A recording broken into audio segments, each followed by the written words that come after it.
бай цаанаа хөхтөөдөө онаадын улираад бүгдээрээ Хейзелийн хайртай хүнжлийг янаа. Хейзелийн хайртай хүнжил. Хейзел бүжин зөөлөн хүнжилтэй хачин хайртай. Тэр хүнжил нь яг л ээжийн дулаахан твд шиг дотн байдаг учраас бүжин хаанч авсан өрүүлж авч явдаг байжээ. Нэгэн өдөр тий айд тоглож байгаад тэр хүнжлээ гээчж ийн. Хаан тавьчихсан юм болоо. Би түүнүүгээр унтаж чадахгүй шүү дээ. Мен бүжин буртанлаа. Тэгэд навч болгоны давуу модны мөчөл бүрийн дор шалгаж үзв. Харин хүнжил нь хаанч байсангүй. Яг л газар догоод олсон мэт алга болсон байлаа.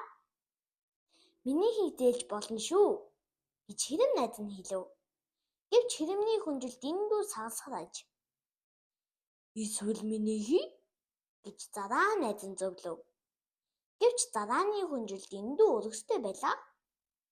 Аргагүй болсон Хейзел гунатай аргагүй хэвтэж байтал ээж нь ирээд "Битгий гунаалдаа. Хоёулаа түүнтэйг адилхны хайж олноо. Өнөөдөртөө ээжийнхөө өвөрт унтчихдаа.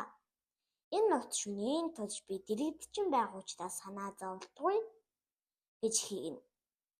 Хейзел баялан инээмсээд ээж рүүгээ шахан хэвтээд амтад найранд умблаа.